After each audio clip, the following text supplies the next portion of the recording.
The Young Man and the Old Man. A proud young man was looking for a new pastime. He heard about people hiking in the national parks and decided to try it for himself. As he started his stroll, an old man walked up to him. "Don't go this way," the old man said. "Beware. The paths are not clear. It's easy to become lost." But the young man disagreed with the old man and bragged that he had a perfect understanding of the park. "I studied maps of this area," he told him.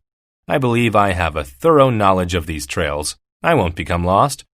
The old man listened to the young man and then admonished him for his pride. "I have walked these trails my entire life," he said. "If you think you will be safe, then go ahead." The young man ignored the old man and started along the trail. Whenever he had to choose between an easy or difficult route, he always chose the more difficult option.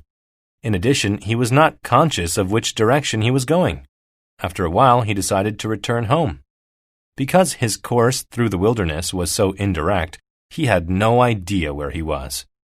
He looked at his map, but could not pinpoint his location.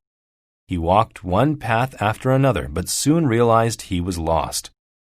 The sun was going down, and sudden strong winds gave a hint that it might rain. Immense clouds filled the sky.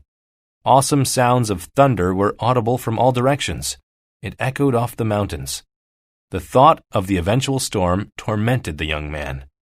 He hurried in one direction, but soon switched out of confusion. Luckily, it led him out of the park. When he arrived home, he knew that he had acted like an idiot. He realized he was lucky to be alive. He decided to listen to people with more experience than himself.